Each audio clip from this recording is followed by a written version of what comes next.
I'll pull the video down onto my machine.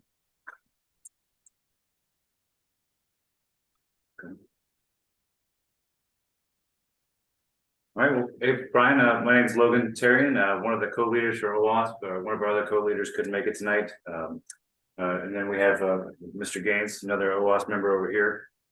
Typically, the audience you have here is, either intro into the security world or just trying to get better as a security professional. So read some of your bio. I'm in the mobile app security, really interested in it, and I really appreciate your time today. Absolutely. I am making sure I turn off all of the noise on my desktop. There we go. And let me get started here. Okay, so we are recording today. So for those folks who didn't make it, they'll get a copy of the recording. At the end of the session is a bit.ly link to a copy of the deck, and I'll also give you a copy of that link as well. And let me get the screen share up and running. There we go. All right, the proverbial, can you see my slides?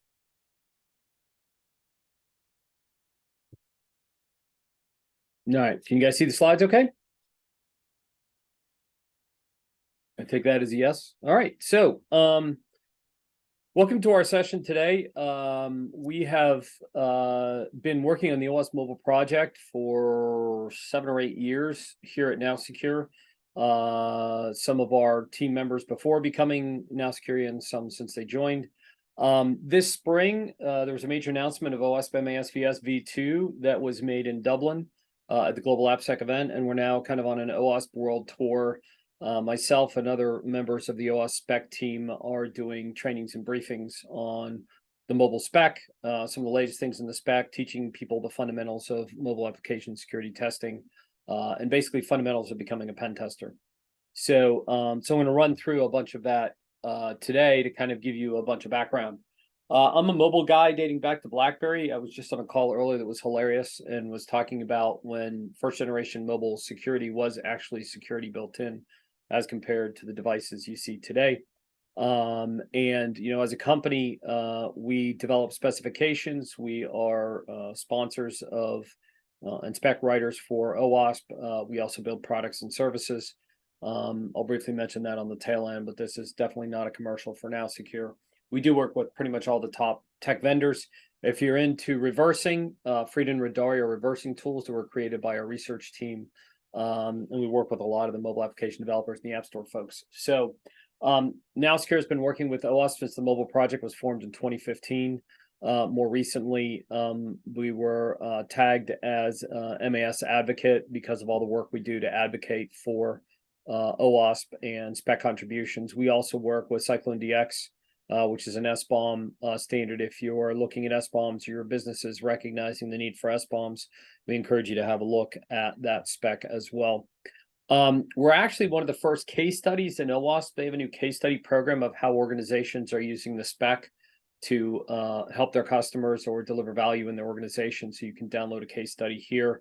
You will see throughout the deck I have QR codes and links, and when you get a copy of the deck, you can easily click into the links to go look at some of the assets. There's like 40 or 50 links to content as I go through today's session.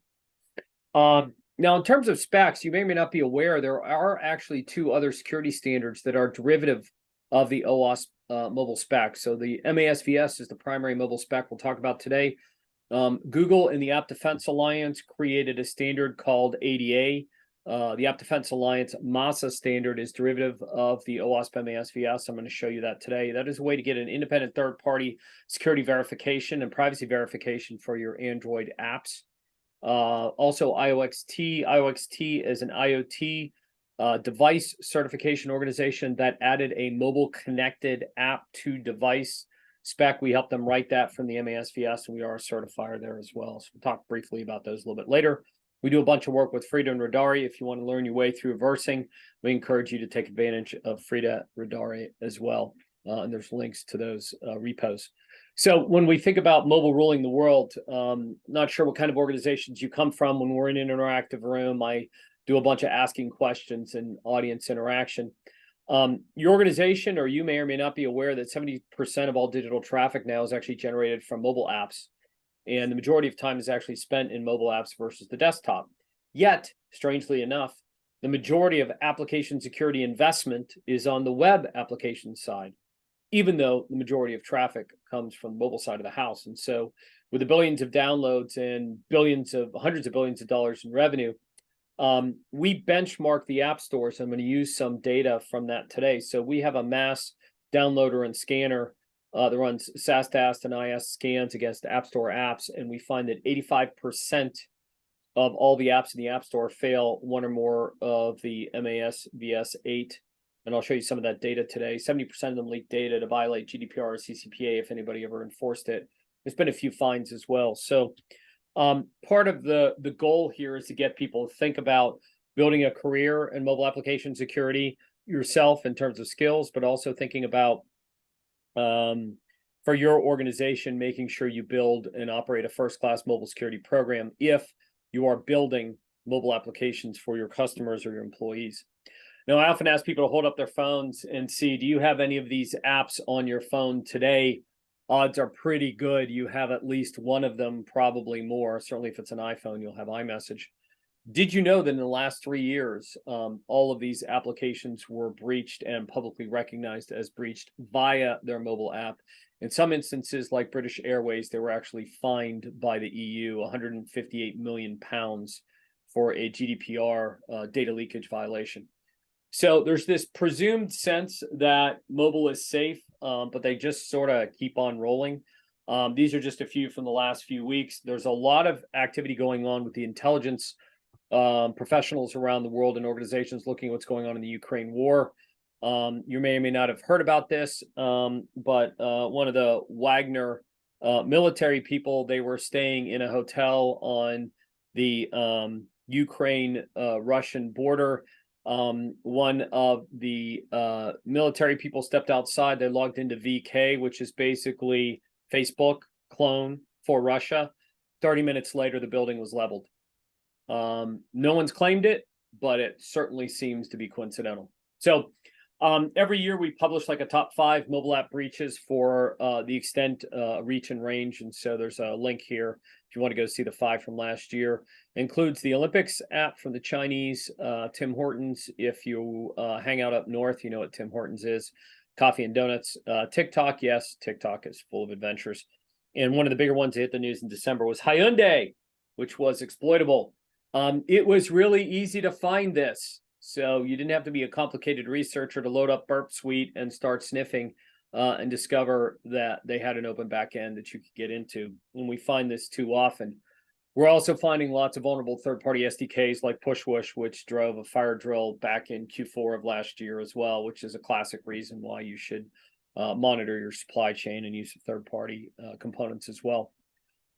So any of the stuff I just showed you here, we have an online breach tracker you can go to, which is on the right, that tracks major breaches if you want to research what those are or learn more about them. We also have a risk tracker, which exposes 5,000 of the top most popular apps in the App Store and that benchmarking that I talked about, and I'll be using those benchmarks a little bit later. So on the left, you're basically getting the continuous scanning of the App Store's data. So briefly, a lot of what I wind up doing is really training programs that can last, an hour, a half a day, or longer. A number of the things I'm going to do, we normally would spend a morning or an afternoon on, I'm going to compress into 50 minutes or so. So it's going to come by kind of quickly, but you will have the deck and the links to all the resources I'm going to go through so you can refer back to them as a primer. So when we think about mobile, right, your development teams are racing. Of the top 1,000 most downloaded apps in the App Store, the majority of them update every 2 weeks, if not every week. Some of them can update multiple times a day, like Netflix or Facebook. So we got to figure out how to get security to keep up. And of course, the whole goal of OWASP and the mobile project, more specifically, is protecting your organization from sensitive data leakage, right? So we want to protect that. So that means we need to build a knowledge base and a strategy to understand where risk is, what is vulnerable for mobile and mobile apps more specifically. And so when we think about the difference between web and mobile, there's a couple of really fundamental differences that create the attack surface and the unique testing requirements for mobile applications. So you think about a web app, while it can be vulnerable, it sits behind layer of defense, behind a firewall, storage is behind the firewall, logic is behind the firewall. There's some subset that is exposed down in the browser. The browser has a set of security controls in it as well. All you need to do is call HTTPS and everything's encrypted over the wire. When you look at mobile, mobile has your binary running in the wild that can easily be reversed on an iOS or an Android device using tools like I mentioned earlier, Frida Radari and a bunch of others. Mobile, you have to support dozens of different frameworks and languages. You have 2 mobile operating systems that are updating every year, if not every month. And that continuous update cycle and that high diversity creates a new challenge set where largely developers are left to figure out how to write their own security code to protect their own binaries that reside on these devices that can easily be reversed. Now that makes my pen testing easier or any third-party pen testing easier, but that also creates a whole lot of risks. And it can be really challenging because the sandboxing, the anti-jailbreak on iOS and the rooting on Android can be pretty complicated. So years ago, there was the OWASP Top 10 and the OWASP Mobile Top 10. We have shot the OWASP Mobile Top 10 because it doesn't work. I realize the web top 10 is out there. We look more at the ASVS and the MASVS. And as you can see here, because mobile and web are fundamentally different, their structures for the ASVS and the MASVS are different. So we have now some areas around resilience and code quality and network communication that are unique to mobile that don't map directly to the same things on web. And there are some things in web that don't really apply to mobile in the same way. We built a guide on how to understand the differences between mobile and web. You're welcome to download that here for free. It'll kind of teach you a little more of the underpinnings. If you're new to mobile and you want to really see, well, this happens in web, what is the equivalent in mobile? You can learn from that. So when we think about training developers, right, or we think about training mobile pen testers, we need to think about all of the components of the attack surface. We can look at it very simply from the device, the operating system, the network layer, the cloud services on the back end systems that you connect to. But we can also drill into it and look at it at a much deeper level. Over the years, NowSecure and our predecessor company, Volumetric, have published a variety of diagrams on the mobile attack surface. We tend to break it up into logical areas, right? So you have the code itself, you have the architecture, the app architecture itself, which can be exploitable. You have the data in use within the application and in memory. You have the API backends it communicates with, and of course, you have data at rest on the device and data in motion. Now, when we think about the web environment, a lot of this is protected. In the mobile environment, all of this is in the wild. So if we're going to build a application architecture, a threat modeling, and a testing regime, we need to understand all of this and then build in our security to go around that. And I'm going to come back to that picture in a minute. Now, if you're in the world of rapid response and operational security, you're probably familiar with the MITRE attack. To go with that, there is a specialized MITRE mobile attack we've been working on with the MITRE organization. We're going to be having a tech talk here in a couple of months to get an update on some changes in the MITRE attack, and you can contact us if you want to join that tech talk. We do a monthly tech talk series. Anyway, so using the MITRE mobile attack, we took a number of the more common breaches that have occurred and mapped out where they happen. So WeChat, OkCupid, Malbus have been device-side attacks. Walgreens and Plenty of Fish have been network-side attacks. Under Armour and British Airways have been server-side attacks. So mobile is a surveillance platform and an IP learning platform that attackers can use to then either attack the mobile app or attack the back end, depending on what they learn. So our goal, of course, in working with developers is to teach developers how to architect and build good code and protect the code, the data at rest, the data in motion, and the back end. And so we need to think about what are all the best practices that we can apply to do that. And some of the training today will go kind of along these best practices. So moving into the OWASP Mobile Security Project, hopefully that little bit of fundamentals just to make sure you understand the differences between web and mobile was helpful. You can clearly take a deeper dive.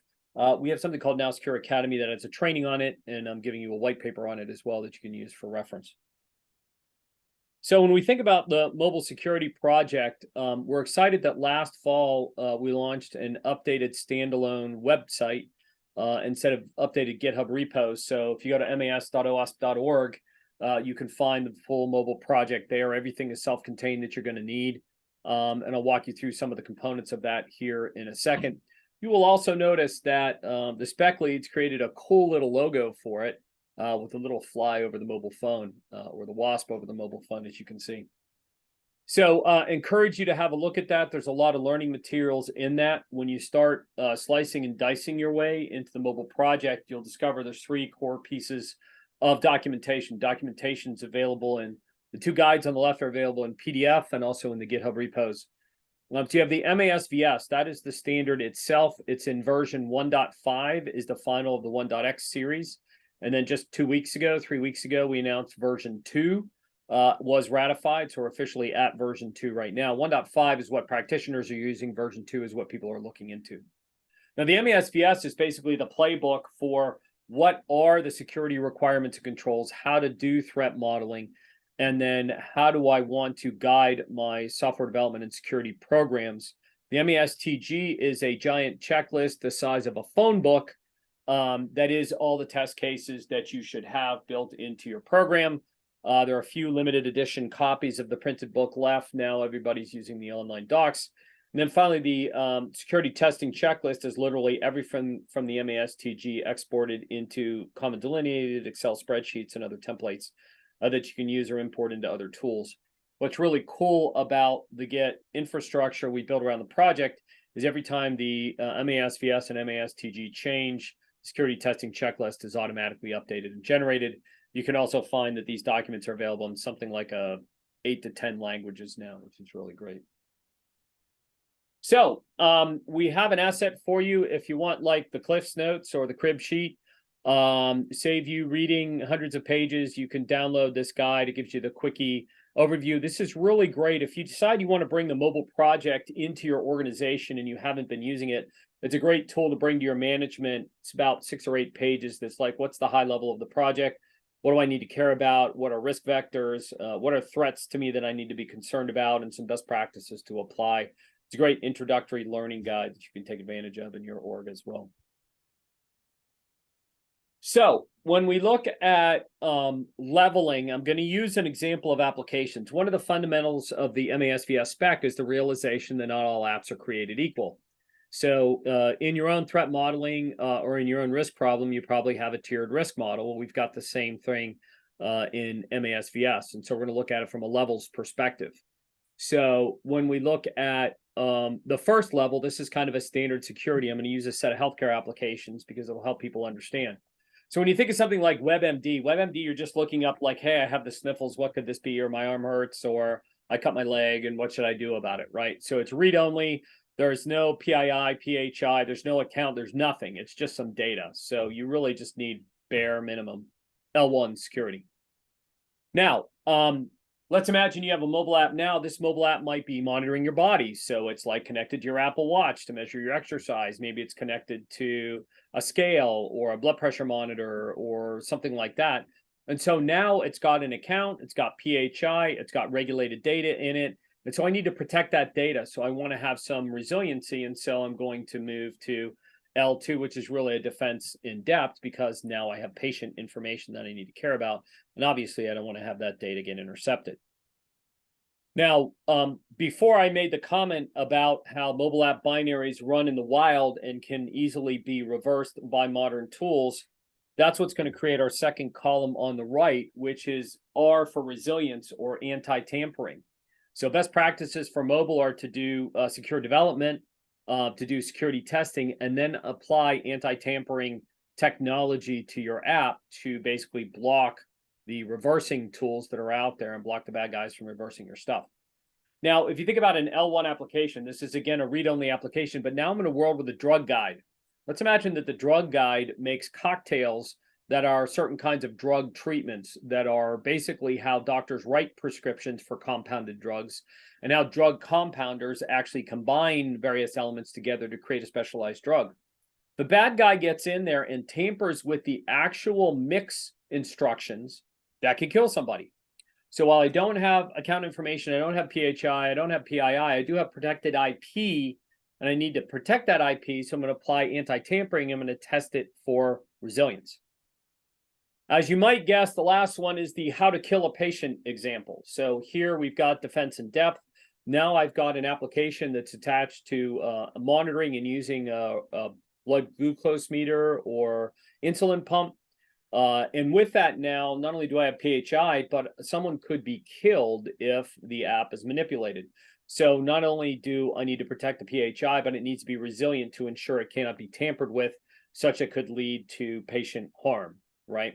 So these 4 boxes kind of give us the structure for MASVS and show us how there are 2 levels of security and how we bring in resiliency in order to protect the user. So there's an expectation of standard best practices. There's an expectation against hardened against loss scenarios, cert pinning, multi-factor authentication, lots of great best practices. And on the right-hand side, now you're looking at device binding and obfuscation and anti-tampering and all the rest. I'm going to walk you through a little bit more of this in detail as I move through the presentation today. So we find that as people are new to mobile, they need to kind of understand how the MASVS slices up mobile risk and creates a nice leveling strategy for us. And so now we can go back to take this learning that we have and we can go back to our mobile attack surface and say, all right, if I want to protect in all of these areas, then I need to have testing and controls in place for all of these areas. So for code, we have MASVS code and resiliency.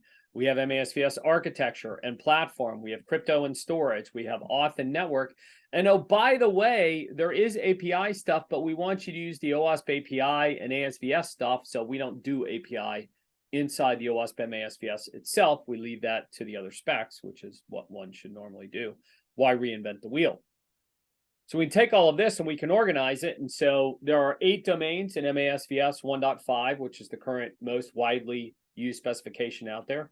Architecture and design, storage and privacy, crypto, authentication and session management, network communication, environmental interaction, code quality, and then resiliency against reverse engineering. Now, again, as you look at these, some of these you will see in the ASVS, if you're familiar with web, some of these are different because of their uniqueness, or maybe they're pulled out and not embedded in another group because of the uniqueness of mobile.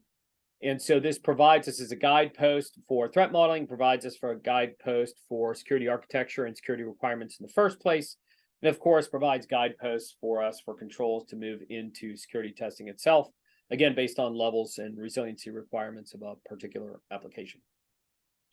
Taking a drink.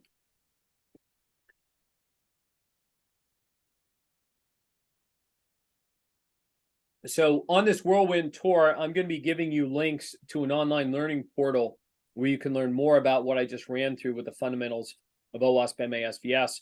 We'll give you deeper detail, extended period of time. What I'd like to do is transition into, if you're new to this, or if you're building a mobile pen testing program or building an overall mobile application security program or extending your web security program into mobile applications, what we'd like to do is start with areas you should focus. So over my years of doing training and consulting services and the team and the work that our team does on the services side, we've kind of learned that there's natural patterns to the most frequent issues encountered in the market. And so what we've done here is we've basically built the crib sheet to, well, if you want to build a program and you need a place to start, we're going to show you where to start. So with this, what I've done is I've gone in and looked at the years of benchmark analysis we've been doing in our mobile risk tracker. And that's analyzing the millions of apps in the App Store to build a list of what are the most frequent vulnerabilities, which means what are the most frequent developer coding mistakes, so that we can then put together a collection of training on where to focus or training and where to focus, enabling you in building a mobile AppSec program. So there are some patterns to that. I'm going to walk you through the top 5. We don't have time for the David Letterman top 10, so we'll do the top 5 today and walk you through it. Now, we're going to go through both builder and breaker. More and more of the training we're doing is actually development teams or security champions along with security teams. So what we've tried to do is build a set of materials here that you could actually carry into your organization and work with your team on. So first question is, what do you think is the most frequent mobile app security vulnerability. Would anybody like to pop something in the chat or speak up on what is the most frequent mobile app security vulnerability found in the millions of apps in the App Store? This is where Jeopardy music. I'm going to throw out lack of encryption. That is a part of the category, yes. I will give you partial credit for that. Okay. So, you'll understand in a minute. So, the most frequent failure is insecure data storage in crypto. So, generally, the crypto failures are related to storage on device versus network transport. And so, when you dumpster dive in millions of apps in the App Store, 50% of them have a vulnerability in data storage in crypto. They generally, if they have one, they have a couple, because they tend to travel in packs like you might expect. So when we think about storage and crypto issues, we can dig into some learning tools from OWASP and from the operating system development tool vendors. So as I go through each of these 5 sections, you'll see some slides that look like this in a pattern. So I start by talking about what part of the MASVS do we care about? Here we're talking about V2 with storage and privacy, as well as V3 with crypto. There's a link to the GitHub repos for V2 and V3, so you can learn more. There is also a link to the Android and iOS developer documentation. So data and file storage overview for Android is here, and the file system basics for Apple is here as well. What we tend to find is a lot of developers haven't really studied them. They've just quickly learned what they needed to do and get on with writing code, and that makes sense. What we want to be able to do is direct them back to that and say, hey, you know, you should go reread up on that and leverage that to make sure you understand what's going on. Very classic scenario. They log everything and dump everything into a file in the file system, and they read somewhere that Apple has a containerized security model so nobody can get to the data in the file. Nothing could be untrue or more untrue than that, because good reversing tools will crack into that and they'll be able to get into the files, right? So we don't want to be storing anything if we can help it. And what we store, we need to encrypt properly, and we need to minimize the storage of anything on the device.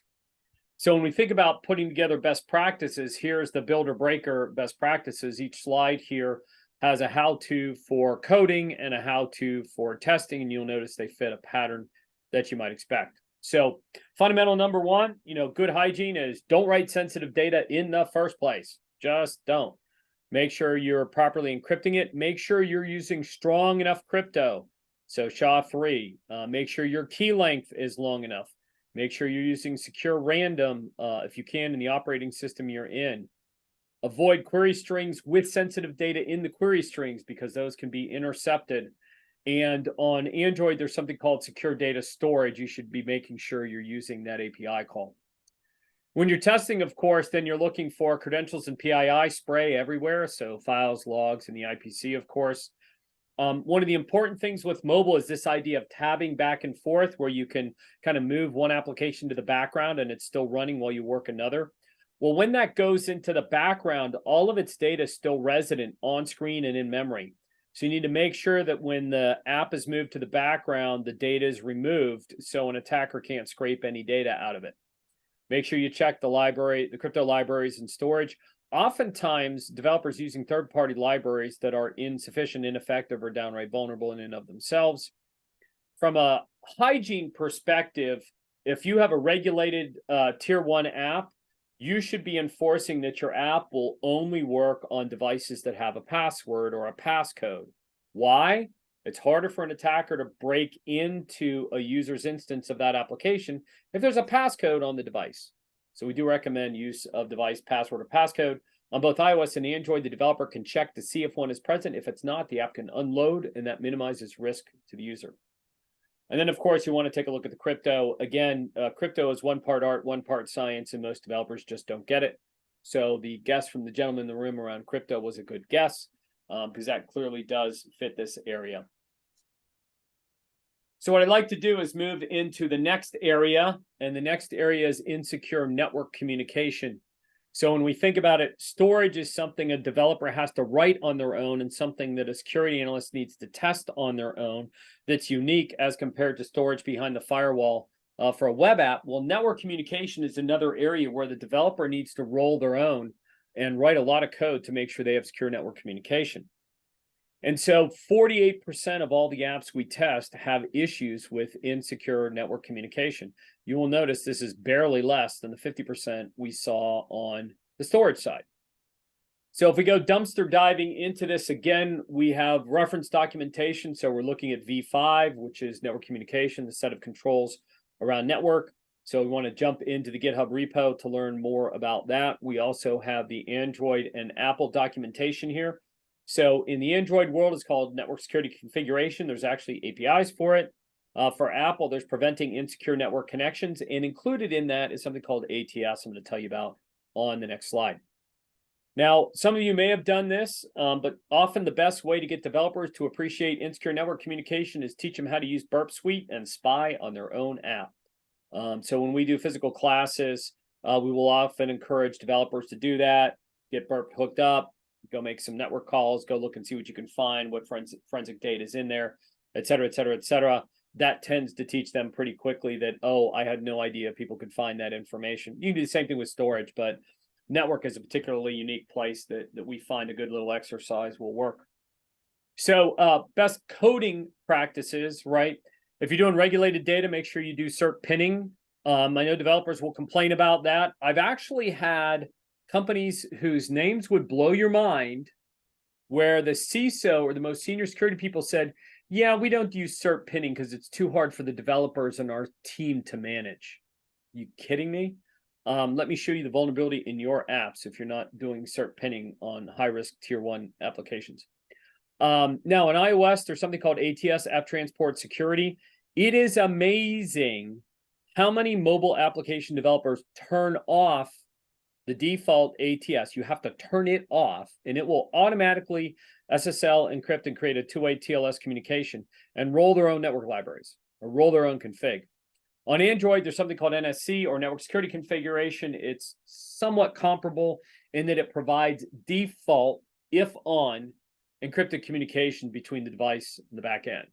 So be looking as a tester, be looking for our ATS and NSC turned on, and as a developer, advise them to use those and advise them to not use those unless there's some other library that you have independently approved or agreed meets the security requirements of your business. And as I said, the exercise around doing a little man-in-the-middle attack on Burp Suite can be a great learner for the development side of the house. So testers look for testing TLS, test cert pinning, test for improperly signed cert, unsigned cert, et cetera, et cetera, et cetera. They might be doing lazy cert pinning, and so you still might be able to spoof it with a bad cert. Also be looking for zip files in transit. There are a lot of applications that move material data or code logic around through zip files. If they can get in there and repackage data in the zip file, you are in trouble. Check those third-party libraries too. I haven't looked at the data in a year, but the last time I looked at it, easily a third to half of the insecure network transport we were able to attribute to some bad third-party libraries. So again, your developers might be writing great code, but because most mobile apps, 50% of them are someone else's code, that's where you can get issues. All right. So we are almost halfway through the train wreck of the 5 worst habits of developers and security teams to let vulnerabilities escape. And I'm going to give you a breather for one of the ones that isn't so bad, just because I hate sounding awful all 5 in a row. So believe it or not, the 5th category, but I stuck it in the middle, is insecure authentication. So this is really good news. This basically means that developers and security teams are writing secure code for authentication and testing for secure code for authentication, and most of the time it's good, which is very exciting. So just because it's good doesn't mean I shouldn't give you a few reference pointers here. So take advantage of MASVS v4. It's got a full session on auth and session management. More important, whether you're a pen tester or a developer, make sure you read the Android and Apple documentation around authentication.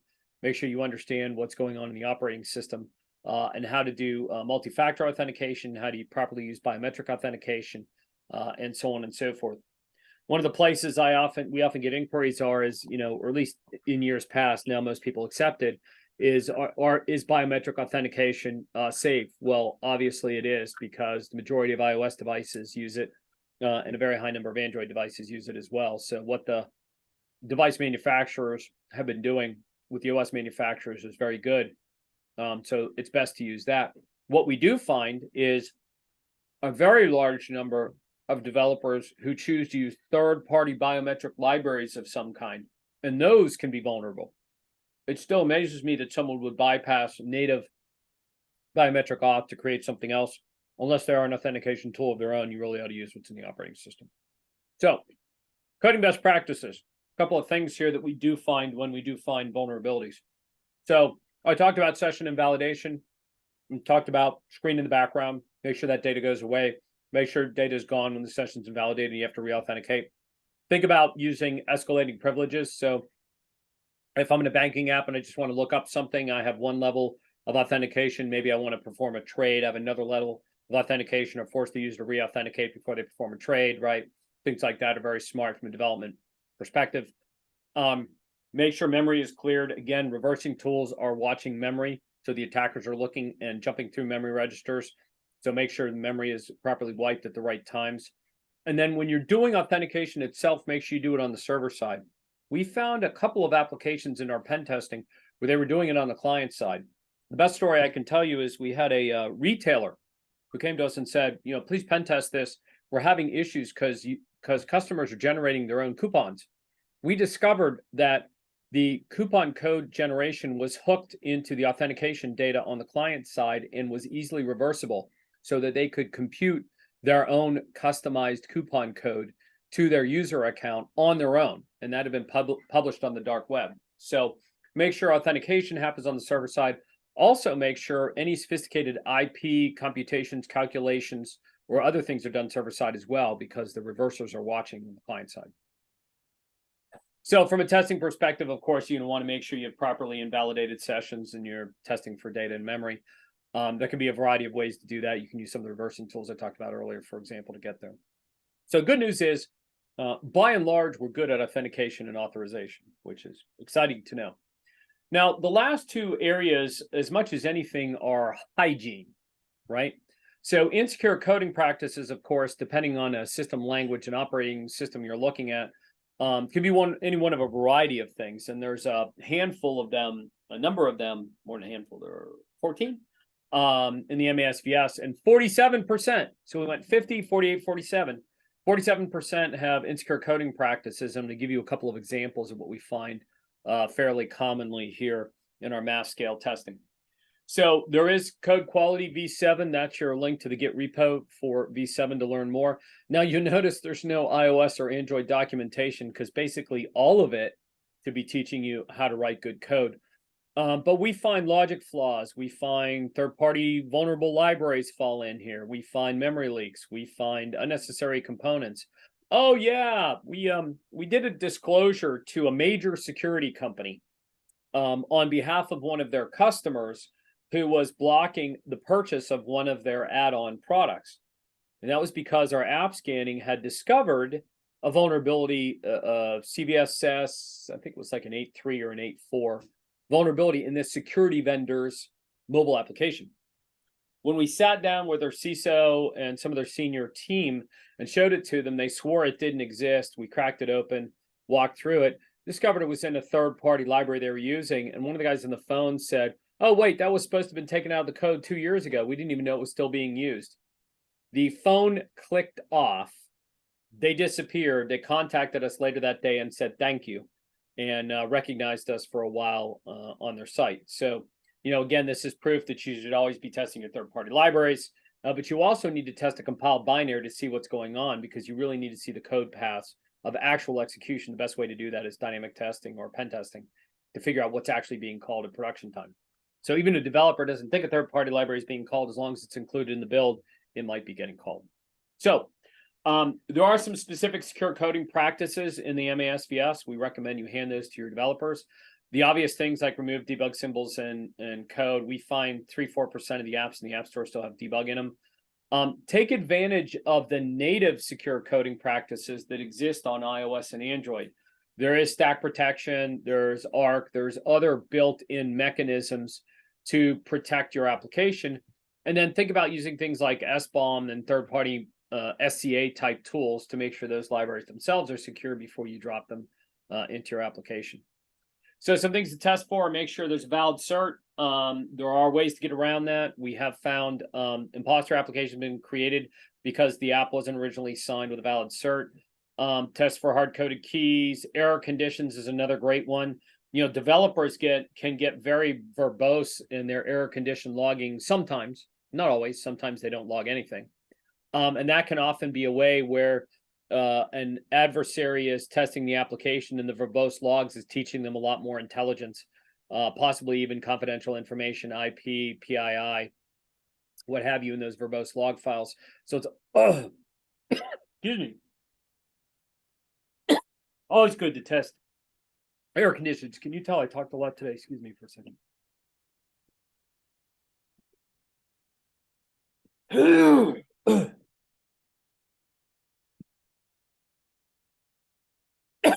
Sorry about that. All right. Tons of fun for everyone. Reverse engineering, anti-tampering. So here we are in the 5th category.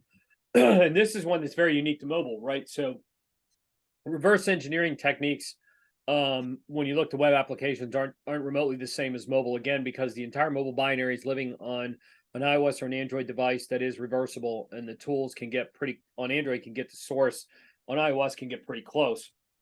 And through that reversing, they're going to learn a ton about your application. So we find about 1/3 of all applications have some risky exposure to reverse engineering and are not using any one of the free or paid anti-reversing techniques in the marketplace.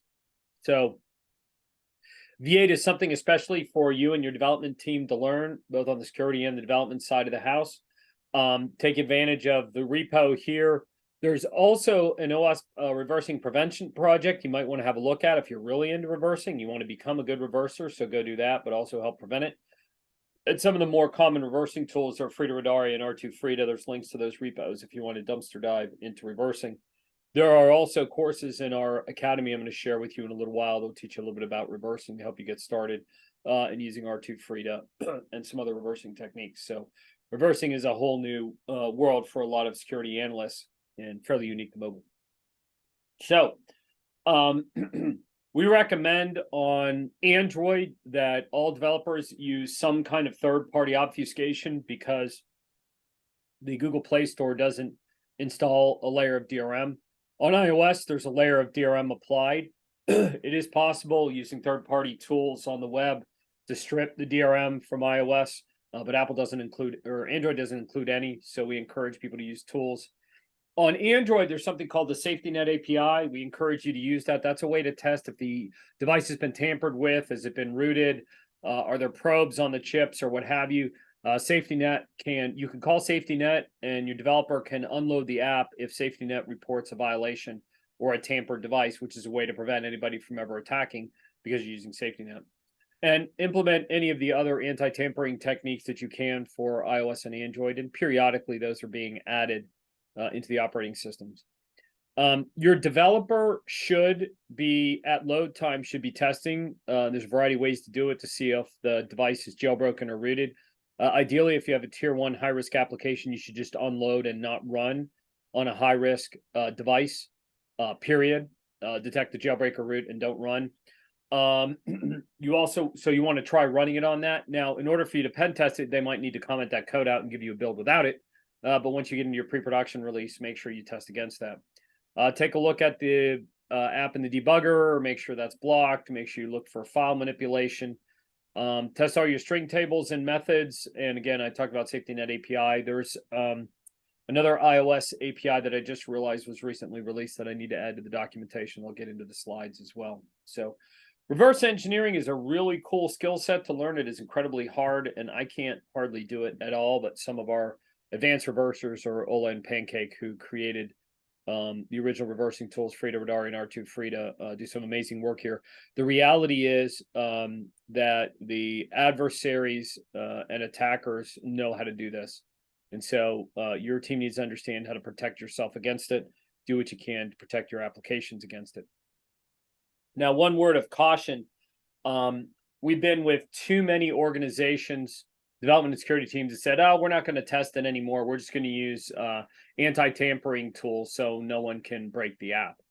Well, an anti-tampering tool doesn't fix unencrypted data transmission over the network, doesn't fix improper cert pinning that can be exploited, doesn't fix things of that nature. It doesn't fix storage issues where you're leaking PII or PHI onto the device. So anti-tampering is an important thing to have for your iOS and Android device, but don't assume it gives you security in the device. Now, you guys are probably all security professionals, so you understand this. The number of developers that think this helps solve the problem is amazing. There are Fortune 100 companies that think this is giving them security protection, and all it's really doing is giving them anti-reverse engineering. We can still find CVSS, 7.x and 8.x vulnerabilities in their apps, even when they've got anti-tampering turned on. So it is still possible to exploit an app. So I kind of go in 15-minute chapters. So that was the dive through the top 5 vulnerabilities from both a builder and a breaker point of view. Hopefully you've found that useful. I've got another sort of chapter of content here that's a bunch of tools and resources you can use to learn more and take advantage of some cool things going on in the market. So I'm often asked, and so I finally added this in here, or we're often asked, what if I want to go start this, what's my toolkit? So besides getting MASVS and MASTG downloaded, you should jump into the hacking playground. There's some good libraries and tools in there. Download Frida and Radari if you want to learn the reversing side. You'll need Burp Suite or Z-Attack or something for proxying your network traffic, and you'll need jailbroken or rooted devices. For most people, the easiest way to do this is to go buy an old Android device off of eBay or somewhere else and hack around on the Android device. Those are easier to get your hands on. They're easier to root. And some of the tooling there is easier to work with, and then you can graduate up into iOS. Now, there's also tooling that you can use free, professional tooling that's automated and or commercial prices. So we have a bunch of resources you can take advantage of. We have a pen testers toolkit called Workstation. We have an automated cloud-based application security testing tool that combines SaaS, DAST, IS, and API-sec in a single test run. So there's a variety of paid tools you can use as well, and bringing automation to the table. We tend to find that if it's a high-risk application, you should be automated testing and manual pen testing. If it's not, you can kind of break down how you want to do your testing.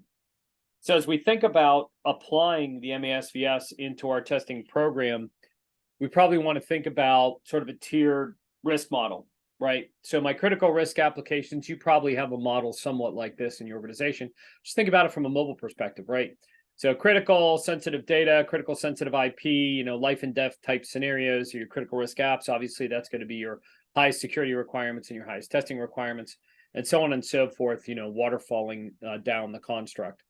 Now, because I'm often talking with developers as well, we need to teach them this stuff that you all might know like the back of your hand, but we want to be able to understand, right, when we're educating a developer, hey, if I've got something like a drug guide that has sensitive data or sensitive IP, I need to make it resilient, I need to protect it, and so on and so forth down the level. Now, if I have something like WebMD that's a simple lookup app, then I'm not going to do heavy-duty testing. I'm not going to do heavy-duty code reviews and threat modeling and everything else because it doesn't matter. Now, when you get to the actual testing regime to go with the development regime, then we need to think about automation, code reviews, and pen testing. So the highest risk, all applications should get some kind of automated continuous security testing. You really realistically ought to be testing sort of every build every day, all the third-party libraries being brought into your business, and so on and so forth. And automated testing will get rid of a ton of the grunt work for you. Code reviews on your highest risk applications are very smart, and hopefully you have a pattern for code reviews in those tier 1 highest risk, and then doing pen testing. And that pen testing could be targeted or full scope, depending on the level and the risk, and should be systematic. We have some customers in healthcare and finance that are basically pen testing every major release, and they restrict the releases to monthly or quarterly because of the expense of pen testing. Not because the development team can't release faster, but because they know they want to do manual pen testing. There's also the opportunity to use things like continuous pen testing that combines automated and a little bit of human to get to this idea of pen testing almost every release, or truly pen testing every release as well. Look at. So some takeaways, recognize that mobile and web are different. Get to know the mobile project. There's tons of resources I just ran through here. Also leverage the Apple and Google documentation, of course, as well, especially when you're working with developers. When you dig through this, build your skills, build out a toolkit, use some of the open source stuff, use some of the commercial stuff, find your way through it. Threat modeling really is your friend in this, because it is material how you approach security testing based on the threat model and the leveling of the application. So you want to take advantage of those. The 8 controls and requirements help you break it down, but I gave you the top 5 to really focus on when you think about building a security program and building your skills set as well. So to go with this, some more resources here. Part of the reason for the grand tour is we just did a major update to MASVS. So MASVS 1.0 was published in 2017, updated in 2019 and 2021. It was time to do a major update based on the evolution of operating systems and what we've learned in the market based on the maturity of mobile programs around the world. You got 6 million mobile apps in the App Store. Some of them have been out there for more than a decade, right? So a group of smart individuals got together and did some refactoring to really bring a more refined spec to the table. So MASVS v2 was released back in Dublin about 3 weeks ago at Global AppSec. There'll be trainings on it at the USA this fall if you come to Washington, D.C. In October, there'll also be trainings in Asia-Pac in the summer. So when we look at MASVS v2, work has been done throughout the spec itself. So you'll see there's links here if you want to get into the discussion repo to kind of learn about what's happened on the journey. And then there's a summary sheet of all the changes, which is the v2 sheet link that you see at the bottom. The code on the right, I think, takes you to the refactor sheet as well. Now, what I'd like to do is tell you a little bit about what changed. I realize for some of you, this may be all new. So when you get to a refactor, what you're really doing is saying, based on all these years of experience, how can we better optimize things? So you may or may not have noticed that OWASP is aligning a lot more with NIST. And so from an architecture perspective, we just removed it and say use NIST 800-218 or leverage the OWASP SAM project for your architectural strategy. We discovered that some of storage and platform were intertwined, so we re-rationalized them in the right place. For crypto, we simplified it, but we also aligned with NIST standards around crypto to make life easier. Hopefully your team's looking at that for web, mobile, and any code that you write. From an authentication perspective, there was a bleeding together of server-side and client-side, so we split it so that auth is now just client-side, and the server-side stuff you can rely on the OWASP ASVS that's already out there. Many places, the language was simplified, the controls were simplified, and one of the things that's really interesting with code is there's an alignment with NIST 800-21B related to securing the SDLC itself, so there's some good things in there to have a look at. Now, when we did this, we actually moved some 30 controls out of the MASVS into the MASTG because they were really test cases, not full control requirements. So what's coming next now is the MASTG update. So if you want to see the presentation rolling out MASVS v2 from Dublin, it has been posted to YouTube. That is the link on the left. If you want to learn more about Carlos Helguera and his work as the OWASP MAS leader and the strategy they took and the thought process that went into the MASVS refactor, you can find a link there to a blog post that he wrote, kind of an interview blog post about how we went through the journey of evolving the spec. And by the way, that's that thick dictionary level MASTG I was talking about there. If you want to join the program, there's your link. Please join us in a GitHub repo. There's also a Slack channel. Most of the activities in the GitHub repo. So you can grab attention to that and jump into it. We'd love to have more participants. Why do we need participants? Well, the MASVS project update to v2 is done. Now we're rolling through MASTG. So what's next is all the test cases need to be updated and refined to align with the MASVS updates. At a pace of about 1 control section a month, that means somewhere around the end of the year, we should be able to release MASTG v2. They'll have all updated test cases to align with MASVS v2 and all the controls enumerated in MASVS v2. So the world has also evolved in the last 18 months in Apple and Google land. So iOS and Apple's iOS and Google Android have also made advancements when it comes to security and privacy. If you are building and delivering applications and publishing them in the App Store, or if your organization is consuming and using applications from the App Store, there's some security and privacy updates you should be aware of. Now, some of these have been out for a little while, so your organization may already be working with it. Others of you may not have seen these before, so we want to make sure you consider these as part of your project. So on the left, you can see Apple's privacy labeling regime. So you can literally see things like data used to track you, link to you, and so on and so forth. I'll tell you a little bit about that. On the right-hand side, you can see the Google Play data and privacy listing on a per application basis as well. And both of these that you'll see will show you what data is collected, stored, and transmitted, and making that more available to the user. So the goal is self-attestation and transparency will drive developer behavior and user behavior when it comes to mobile applications. So Apple and Google are both working to advance the state of privacy on iOS and Android. Now, when you drill into it, Apple's nutrition labels disclose lots of information.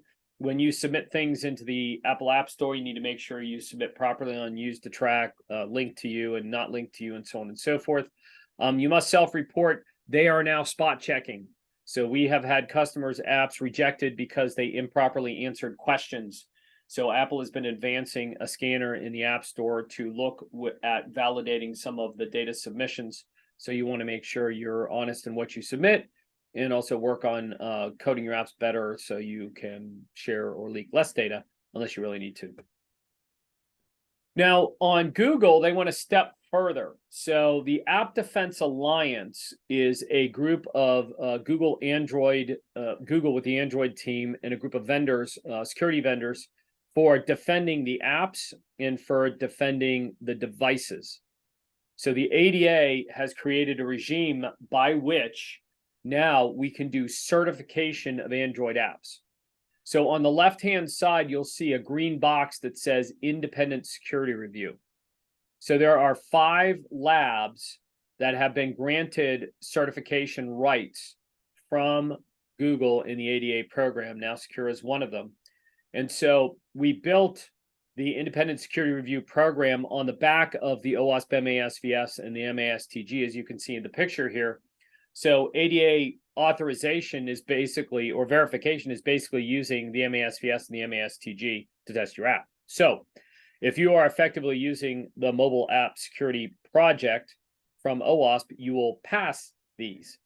The way this basically works is you submit a request on the ADA website through Google Play, and then a third-party lab will go test your app. They'll work with you if you fail until you get it fixed. Once you get a passing test, the data is transmitted to you and back to Google, and then Google gives you the label that says you have achieved an independent security review meeting the high security standards and privacy standards of the Android ecosystem. It doesn't cost a lot of money to do this. This lasts for 1 year. You don't have to retest every release and repay every release. We highly encourage organizations to leverage MASVS, but also get this independent certification so you can show that you're doing the right thing and you can prove that you're doing the right thing. As you drill into the ADA MASA, which is the actual test environment, you will see the structure here that underlying the ADA MASA testing program we just talked about in the prior slide is the MASTG requirements. Not all of them, but most of them. And so this was the reasonable set that the ADA Alliance, in working with Google, felt was the minimum bar that organizations should meet to achieve an independent security review. So that's what's in this.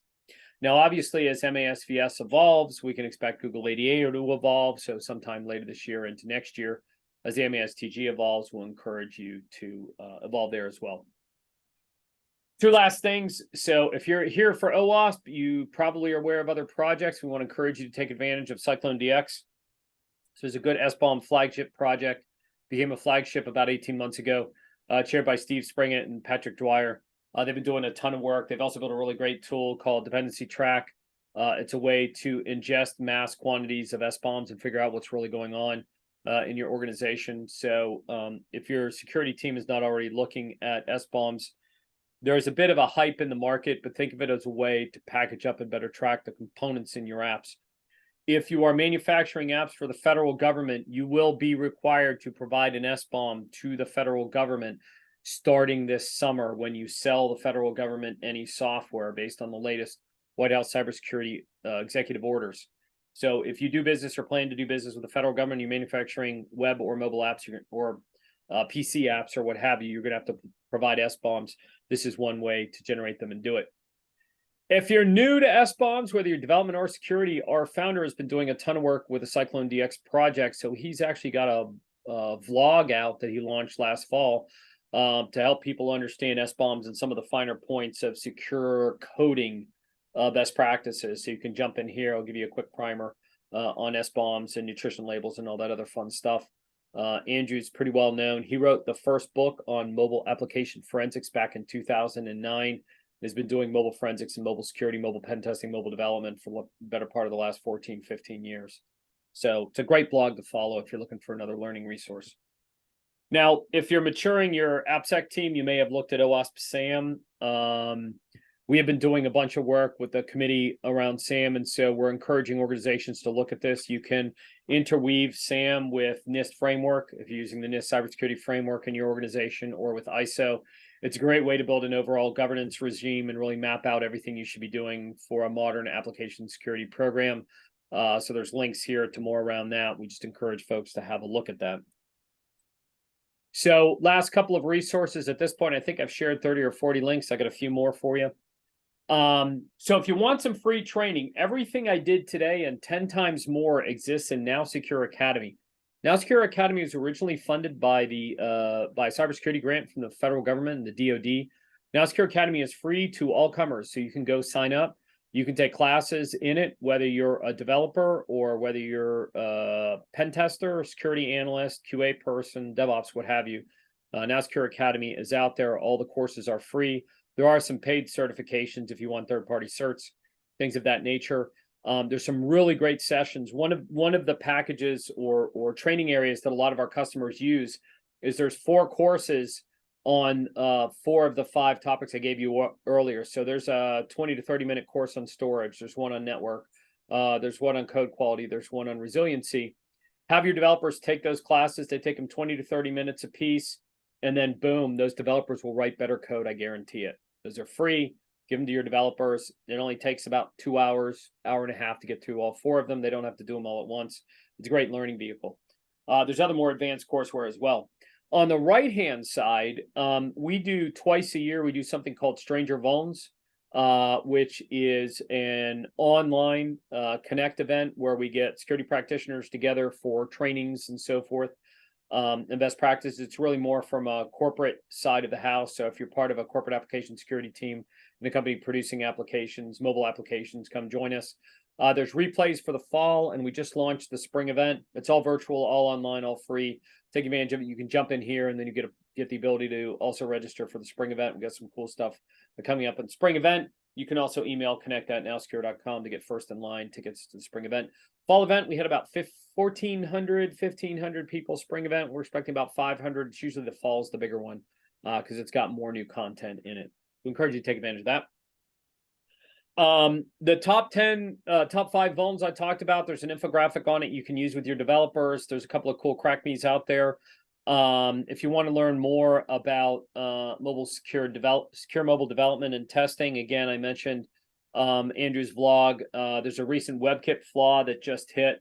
Was that February 22nd? I dropped that in here. So we're getting a lot of people are liking Andrew's vlog. So we encourage you to have a look at that as a learning tool for you and for others. If you want to test your own apps, you can have us pull an SBOM for you, or we can do a security report for you. So if your team is building mobile apps, you can put in a request here, and we'll run a test and show you what our automated scanners can find. They're all verified vulnerabilities, so we have a less than 0.1% false positive rate. They're all high accuracy. They're all exploitable when we give them to you, and we give you a ton of forensic data too. So if you're a forensic data geek like me, you can dumpster dive in all kinds of stuff that we find. So NowSecure provides a full suite of solutions. Feel free to talk to us, if you want to offline, where we can help you build out your security program with products and services and training as needed. As I said before, NowSecure Academy is free. We encourage everybody to sign up for it. And the money shot is my spring roadshow is at this link. So the deck you just saw is uploaded to this link. It should work, but I didn't test it right before because I made one edit to the deck. But you should be able to download it here, and I'm gonna double check that the link is still good after this to make sure it's there. So with that, I talked your head off for about an hour and 5 minutes. It either blew your brains, bored you, or hopefully you learned a lot.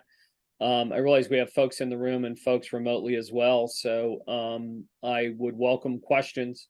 If anybody has any questions or suggestions from today's presentation. As I said earlier, we did record it, so you guys will get a copy of the recording link that you can drop on your YouTube channel, and you get a copy of the slides. You can see it here, but I'll give you the hard link to that as well. So you can use the chat or just unmute yourself. Okay, so hi, this is my first OWASP meetup. I'm a legacy programmer and QA tester pivoting to appsec. How is cloud security related to appsec? I'm actually going to ask if anyone else would like to help me with an answer to this. If you're doing cloud security or have done cloud security, see if we can help out our new person joining today. Would anyone else like to comment before I do? No? Very good. So the way to think about it, cloud security, you will have a specific set of requirements that are typically related to configuration of your cloud assets and resources, your access controls, and so on and so forth, right? There's secure ways to do cloud and there's not secure ways to do cloud.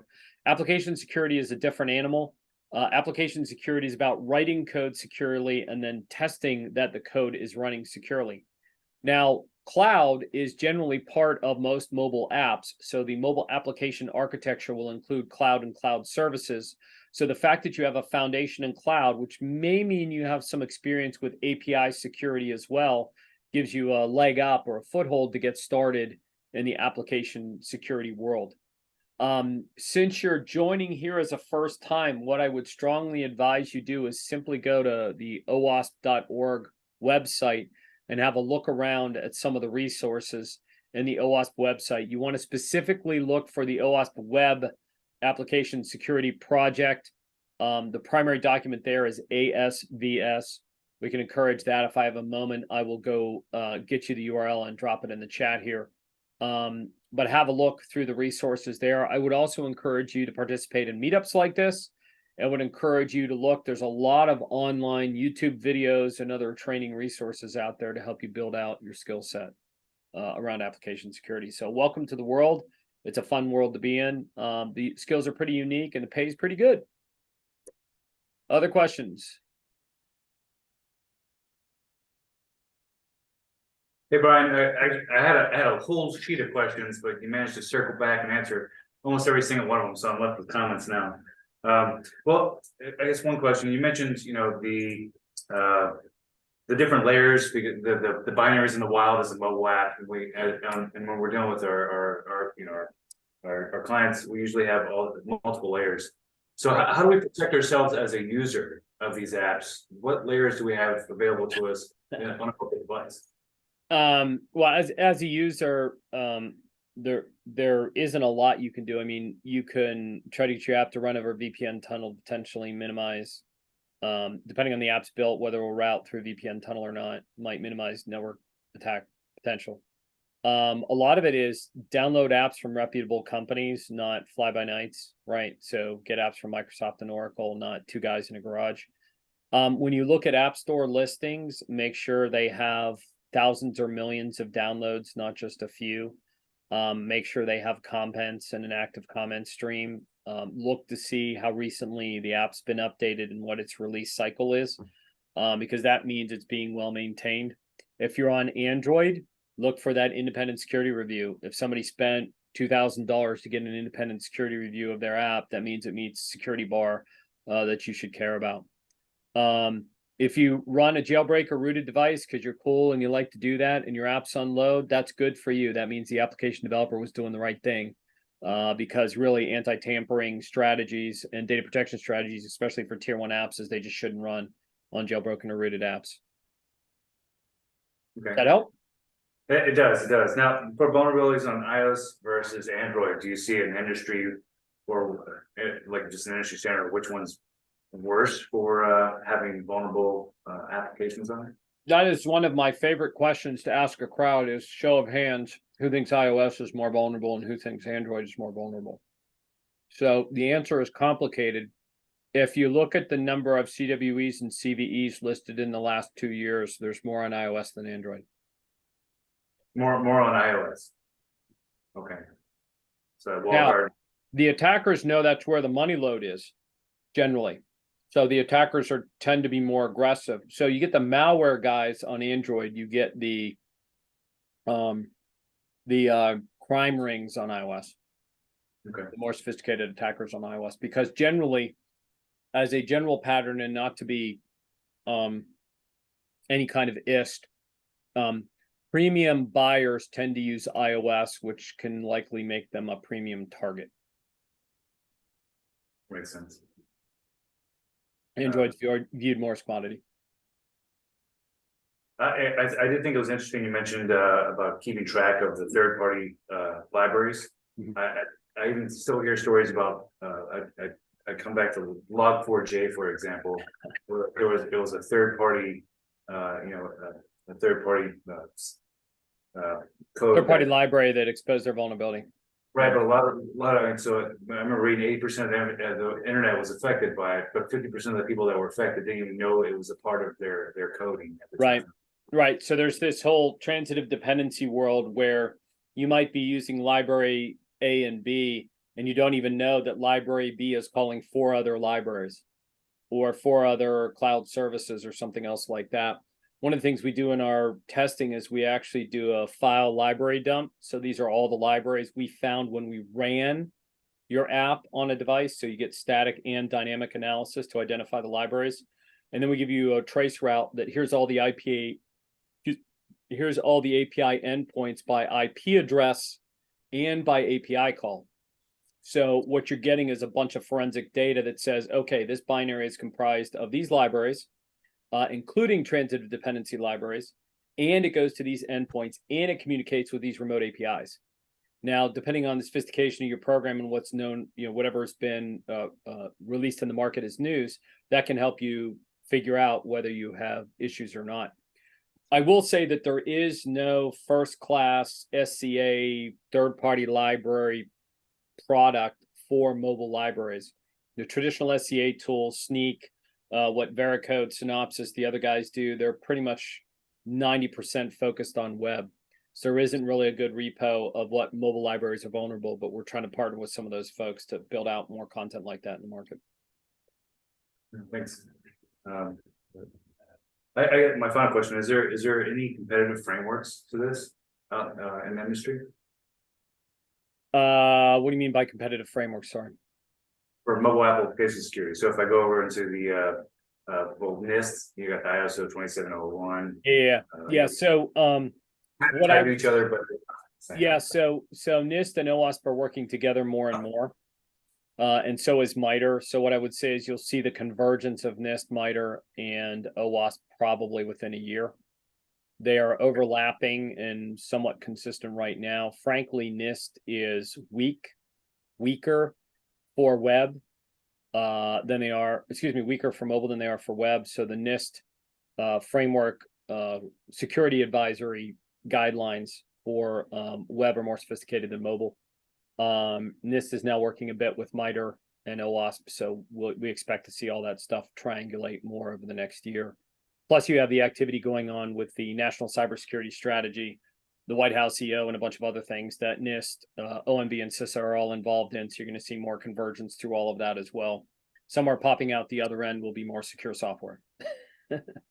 So that's what brought me to that question. Like if you look at the cybersecurity model management, that certification, it goes back to NIST. It's all supply chain security and supply chain requirements. But everyone in that supply chain has a mobile app or 5 tied to an organization too. Right. So that's good to see that they're starting to be put together. Right. And there's also a real interesting thing because there's the supply chain of components that goes into mobile apps. There's also the supply chain of mobile apps themselves. So you sitting there may work for company X. Company X uses Slack, Microsoft Office, Google, Workday, whatever. Those commercial apps themselves that come out of the Apple App Store and the Google Play Store, those are supply chain components too. So we've been working with NIST and the federal government around standards for App Store supply chain. which is a different vector than third-party library supply chain, right? Because there really isn't much of an quote unquote app store for a Windows PC or a Google Chromebook in the same way there is for iOS and Android. And you've got that pincher maneuver, which is Apple and Google do have the ability to say what can and cannot be published on their app stores. So we may see some further alignment with them, along with the industries, with the I'll carefully say with the standards bodies, to bring some consistency there as well. All right, thank you, sir. Sure. And you're a good reminder that there's some NIST things I need to roll into this once they come out this spring, variety of things that are working. There's also an appendix being worked on with the NowSecure software development framework, the SSDF. It's also a little bit weak on mobile. So there's folks working on that. So there'll probably be a dot release that will include more on that later this year, I believe. I haven't heard the timing on it, but I know there's a working team on that. Anyone else have any questions? I know we're kind of past the whatever time zone you're in, 8 o'clock hour.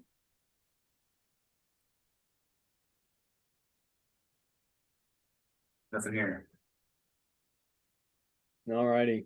Want to thank you all for participating. Logan will share back a copy of the deck, the links. Do you want to put the video on your YouTube channel, or do you want it on mine and you can share it? Your choice. I can give you the binary. I think on yours we can share it, and that'll be just some promotion there too. That works fine. Happy to do that. I think that'd be good. And then and then for everybody who's attending virtually, we're going to get all these all the links and resources available on our GitHub page, as well as the YouTube media sites. Again, Brian, I appreciate your time today. That was a ton of good information in 1 hour. It's a half-day program I do in about an hour and 15 minutes. So it's kind of a fire hose, but hopefully people will take advantage of all the add-on documentation. I know I got another 12 hours of reading later on. You got it. All right. Wish everybody a good evening. Have a good week. Thank you, sir. Take care. Cheers.